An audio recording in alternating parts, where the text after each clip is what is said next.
Hello everyone, and welcome to the first gameplay video for the Beginner's Guide. This game will mostly be narrated by the developer. I will interject commentary as needed. I wanted to talk about the FOV, or field of view, for a minute. The default is 75, but I prefer 90 in first-person games. Increasing the FOV to 90 does slightly misalign the title screen graphics, but it's unlikely to be an issue during actual gameplay. If it is, we'll revert it back to 75. The game doesn't offer an FOV option, but there are two ways to adjust this value. The first way, which is the preferred method, is go to your game install directory, the Beginner's Guide, and inside that folder you'll find another folder named Beginner's Guide, both one word. Inside that folder you'll find a CFG folder, and finally inside that folder you will open the config.cfg file in Notepad and change the value of CL_FOV 75 to CL_FOV 90. Save your changes. So that's one way. The second way is in-game you can press the tilde key under your escape key to open the console. So I'll go ahead and press mine. I have the game still set at 75 FOV right now so that I can show you the changes when I set it to 90. So press your tilde key. It will bring up the console here and type the same command that you would have changed in the other method, which is CL_FOV. If you press enter right now, it'll tell you CL_FOV equals 75, so that way you can see it's set at 75. If you press the arrow key up, it'll show you what you just typed. So then CL_FOV 90, it changes it to 90. And if you noticed, I'll change it back to 75. Watch the light pole over here. It gets closer. That's because with 90 we're setting the FOV a little wider and larger. Let me press the, once you've pressed enter, CL_FOV 90, press enter. Press the tilde key once more to close the console. So you'll notice when I have it at 90 here, it's showing a little bit of a kind of an empty texture right here. Because if I do it back to 90 or back to 75, see now that little artifact is gone. It's just a straight kind of line. You're kind of looking at a space between like two buildings or two walls here, I believe. And so when you put it back to 90, you can see there's this little missing texture right here. So all that being said, that's how you modify the FOV. However, keep in mind that in some games, your FOV setting may revert to its default when you load a new map, level, or save and quit the game to continue later. This is if using the console command. Therefore, it's advised to make changes like this in a physical config file when you have the option to, as it's a better PC gaming habit to form. So that's why I recommend doing this straight in the config.cfg in your beginner's guide. Just look for CL_FOV 90. Type, when you're in the config.cfg, press Control F, and that will bring up the Find search menu in Notepad, and you can type that command in, and it should take you right to it in the document. And just set the FOV to whatever you want it to be. But I want it to be 90 because that suits a better FOV. That's the standard I always shoot for, especially in a first-person game. You may not want an FOV of 90 in, say, a third-person game. Things are different between the two viewpoints. Okay, so worth mentioning, this is a Source game. This is made in the Source engine from Valve's Half-Life series. Half-Life 2, I would say. I believe is what it would use. I'm not sure which actual version of Source this uses, but just that it uses Valve's Source engine. And just as in Half-Life 2 and whatever, you can always usually access a console to force some commands that you can't access in the options. So anytime you're playing a Source engine, always remember that you can do that. Okay, so that covers mainly the really only thing to adjust that much in this game is just the FOV. 75 is not terrible in this game, but I'm going to try it on 90, and as long as it doesn't really screw anything else up visually, I'll leave it at that. So time to beat on this game is about an hour and a half. It's not super long. It's a narrative walking simulator experience. Type of gameplay will be normal. We're not collecting anything special, just normal stuff. And we'll look at the menu here. So you got begin the game, chapter select, options, and quit. So once you've made it to a level in the game, I forget how many levels are actually in the game. Excuse me. But once you've accessed a level, then from the title screen here, you can always start that level from the beginning whenever you want. We'll look at the options here. So audio. I've got the master volume max. There's just one slider for the volume. I've put my speaker configuration on 5.1 because I'm actually using a 7.1 speaker system, or a headset, a Razer headset. So that's mostly equivalent. Should be okay. The other options, you get 2 speakers, stereo, 4 speakers, 5.1, and headphones. And one might think, that you would put it on headphones and that would be the better option, but I think in a lot of these games they consider headphones to just be stereo. So going to stick with 5.1. Sound quality is on high, and I'm leaving the closed captions on so that we can see kind of basically subtitles from the spoken narrative that's in the game. Did lose my sound. I hope it comes back. I mean, I have my sound effects, but the ambience went away when I was screwing with this. Alright. Video 16:9 widescreen, 1920 by 1080. Here's my readings. Display mode is full screen. Laptop power savings disabled. Doesn't matter in my situation. Overlay position top left. I'm not entirely sure what this means. It doesn't seem to pertain to the closed captions, so I'm not sure what that means. You can see my ratings up here. This is running in DirectX 9 at 60 FPS. And you can see my usage. My graphics card is an 8 gig, so an 8,000 meg limit. CPU or computer memory, I have 32 gigs of memory.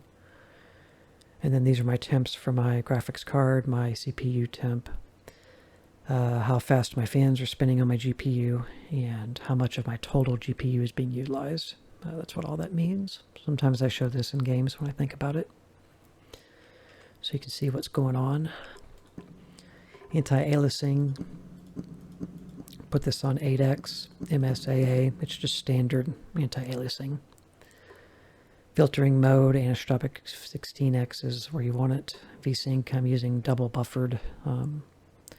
There's triple buffering, but there's some more issues that can occur using that, so using double buffered for VSync to lock your frame rate and prevent screen tearing. Multi-core rendering I just left on. Shader detail is maxed, effect detail is maxed, and model texture detail is maxed. These don't go to very high, just low, medium, or high. This goes to very high. Before you leave any screen, make sure you apply it, otherwise nothing gets saved. keyboard mouse. Here's the controls. Forward, back, strafe, left and right, jump, duck, and interacting. Mouse 1 or whatever you want the interact key. I think E is the default. I always make it U for use if I can. But I'm using the arrow keys to play because that's how I play when I play mouse and keyboard games.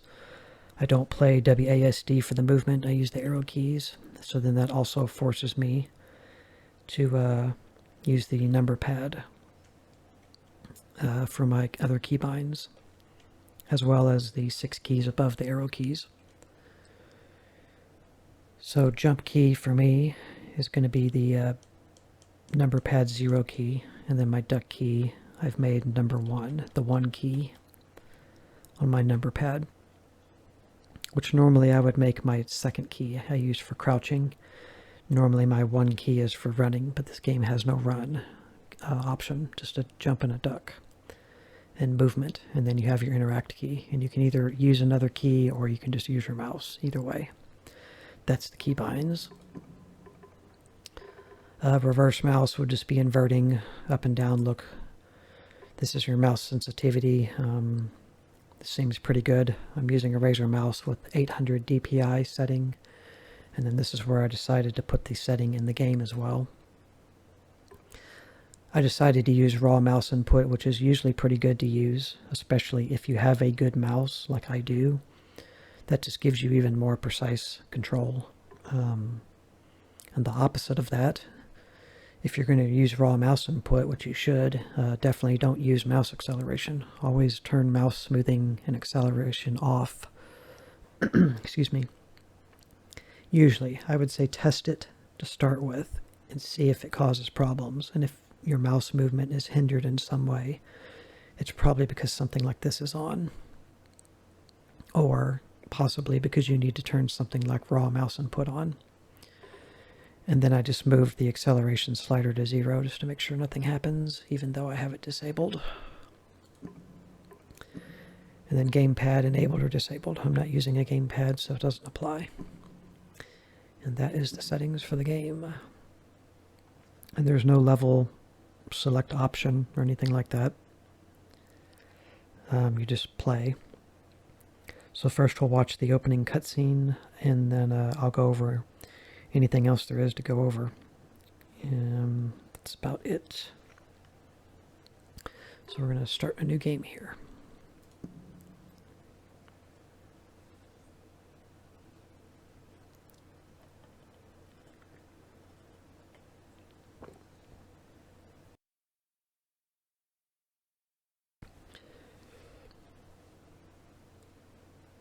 Hi there.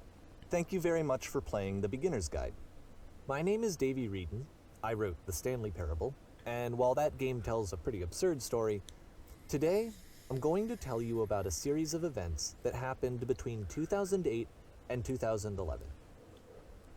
We're going to look at the games made by a friend of mine named Coda. Now, these games mean a lot to me. I met Coda in early 2009 at a time when I was really struggling with some personal stuff, and his work pointed me in a very powerful direction. I found it to be a good reference point for the kinds of creative works that I wanted to make. So just to start you off, this is, I think, the first game he ever made. It's a level for Counter-Strike. You can walk around here, by the way. And mostly it's just Coda learning the basics of building a 3D environment. But what I like is that even though he starts from the simple aesthetic of a desert town, he then scatters these colorful abstract blobs and impossible floating crates around the level. And of course, it destroys the illusion that this actually is a desert town, and instead this level becomes a kind of calling card from its creator. It's like a reminder that this video game was constructed by a real person. And it kind of makes you wonder, what was going through his head as he was building this? This is what I like about all of Coda's games. I mean, not that they're all fascinating as games, but that they are all going to give us access to their creator. I want us to see past the games themselves. I want to get to know who this human being really is. And that's exactly what we're going to do here. So, it's 2008, Coda starts making these games, and he never releases any of them. He doesn't put them onto the internet, he just makes them and then immediately abandons them, and they sit on his computer forever. And I think he really understood this image of himself as a recluse. At one point, he jokingly renamed his computer's recycling bin to Important Games Folder. So, this was just how he worked. He tended to crank them out one after the other without even really pausing to try to understand what he had just made, until suddenly one day, he just stopped. In 2011, that was it. He made his last game, and then he hasn't made another one since. And that's why I've taken this opportunity to gather all of his work together, is because I find his games powerful and interesting, and I'd like this collection to reach him, to maybe encourage him to start creating again. And if the people like you who play this also happen to find his work interesting, then I'm sure it'll just send that much stronger of a message of encouragement to Coda. So thanks for joining me on this. If you have a particular interpretation that I haven't mentioned here, or if you just need to get in touch, you can email me at daveywreden@gmail.com. Okay, that's about it for introduction. Let's take a look at Coda's first proper game. As each game is loading, I'll show you the date that it was completed. This first one was made in November 2008.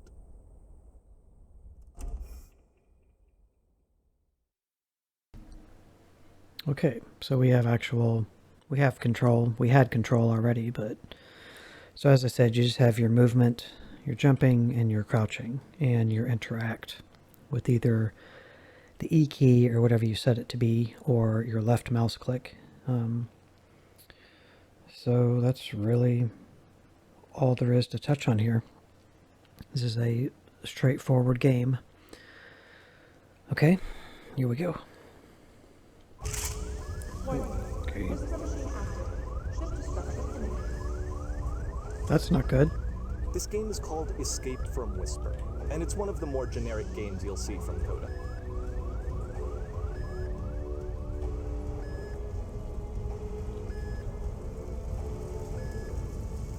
Guess we don't want to go that way. You can click to fire the gun. Yeah, it has like no sound effect, but unlimited ammo.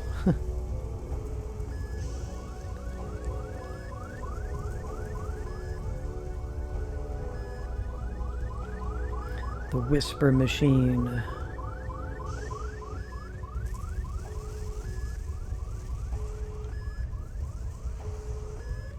Okay.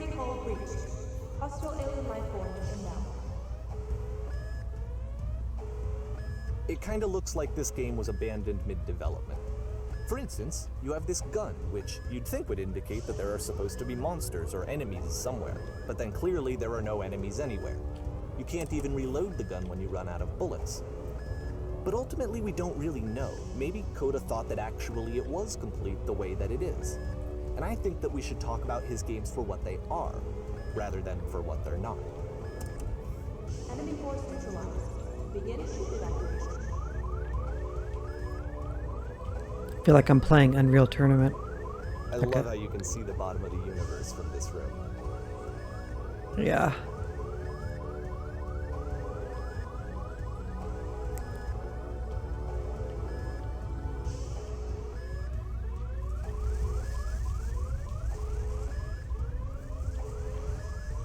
Apparently that's not the way to go.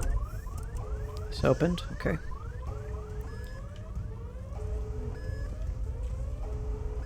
Alright. Apparently this space station has a labyrinth on it. Great. Sure, I don't know. There's really no reason for it that I've ever been able to discern, so in the interest of time, I'm just gonna skip you on past it. Sweet. Appreciate that. Okay, this is the part that's interesting. The game has this narrative about the Whisper Machine and how it has to be turned off, and then you get to the engine room. Hey, you there, in the engine room. You could save us all. That beam is powering the Whisper Machine. We could disrupt it by introducing a great enough heat signature. If your body could stop the beam. It's so much to ask, but for all of our lives, would you do it? Could you give yourself? Well, I'm more worried about getting teleported to another dimension. Sure. Let me pause here for a second. What you just experienced, stepping into the beam and then dying, is probably what Coda had initially intended when he was developing this level. But when he first compiles and plays it, something goes wrong. There's a bug somewhere. And this is what happens instead.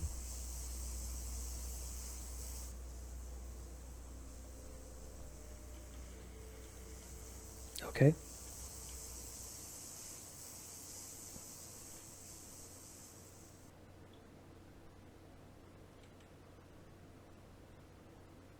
The beam causes you to start floating. And this is an important moment for him. Because yes, this is technically a glitch, but Coda identifies something human about it, like how small it makes you feel in the face of this larger chaotic system. Or this floating could be the afterlife, a peaceful place, juxtaposed against all of the hysteria that you've just had to traverse. I don't even know. I have no idea what he was thinking, but what's clear is that after making this, something lodges itself in his brain. He wants to do more of these really weird and experimental designs. So he stops work on this and moves on to a stream of tiny little games that go in all sorts of directions. Let's go ahead and take a look at the first game he made after leaving this one behind.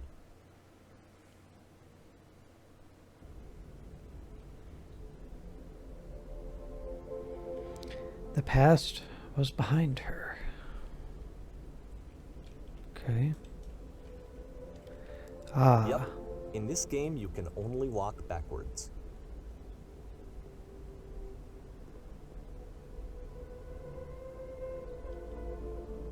So it's a short and relatively minimalist experiment combining motion and narrative.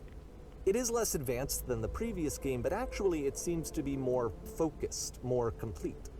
Coda's trying to give it a unique voice rather than simply basing it on a pre-existing trope. The future could not be seen. Yeah, I can't move left or right or forward. I can only press back and move backwards. Why does the future keep changing?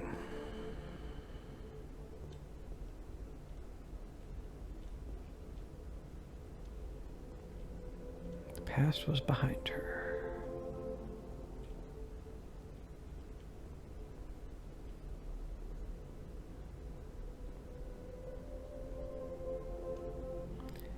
When she stops and looks, it becomes clearer.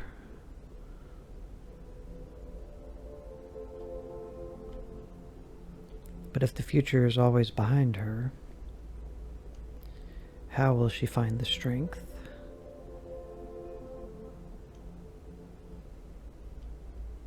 to confront it? It's a short little thought, it says what it wants to say, and then it ends.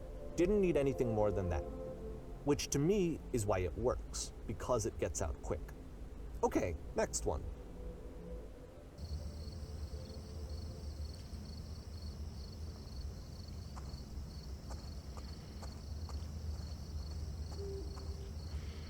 You are now entering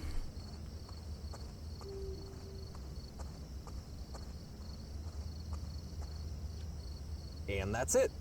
Okay, the meaning of this game won't be clear just yet. Please be patient with me for a few more games, and I promise you'll see what makes it interesting. Oftentimes, Coda would put bizarre titles like this one at the start of his games. I wish I'd known him at the time that he was making these early games. He would really only talk to me about his work as he was making it. Once he stopped work on a game, like, that was it. It was dead to him. And I don't agree with that at all, but what are you gonna do? I know it's tempting, but there's actually nothing over here. Sorry. Great. Guess we'll climb the ladder, or the stairs, I should say.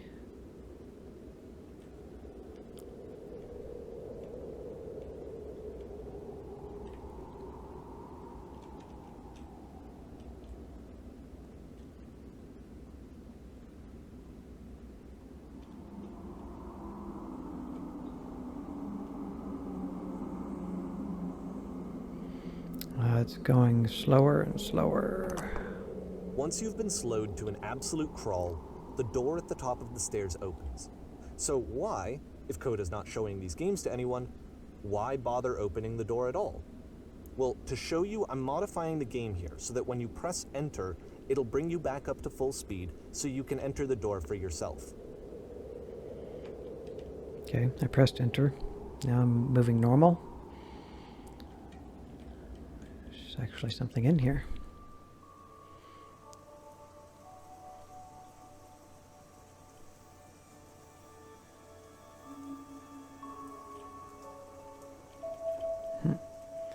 A room that's warm and nice and filled with little ideas for games.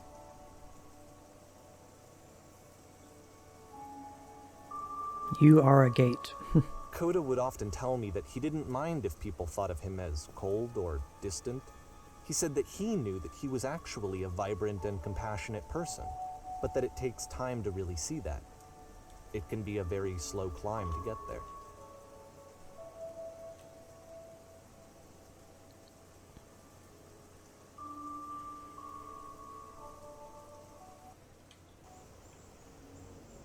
Ready, set, fish.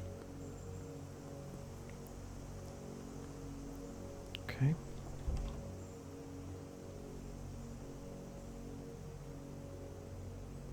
I have played this game once before. It's been a while.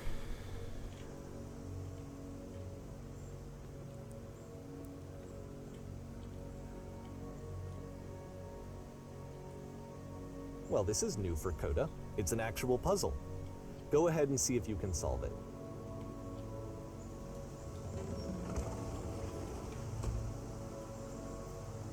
I think I did it.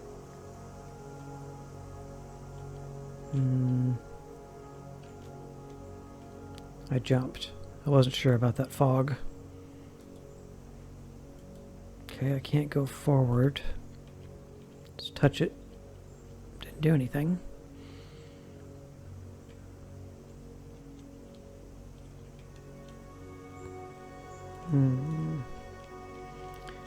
Maybe I need to walk backwards. No?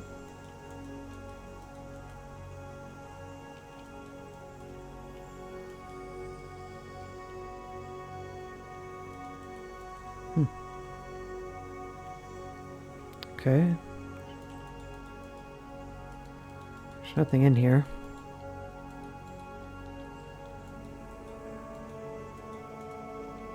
Just blackness.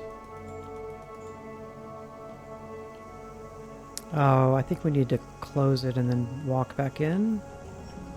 There we go.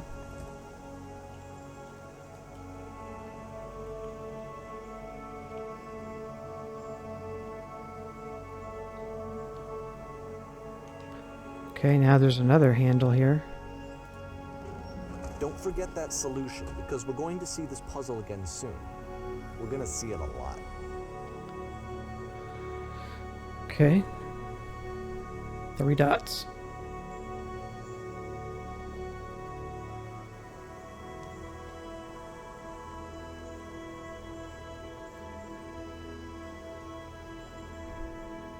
So that seems to be it, right? You walk down a corridor, you solve a puzzle, you get to the end. Simple enough. Alright, now I'm going to modify the game again so that when you press enter, it'll remove all of the walls from this room. And with that, guys, we will stop this video here. So thank you very much for watching. Hope this is, as they say, wet your whistle to what this game has to offer. So I will see you in the next part. Thank you very much for watching. Bye.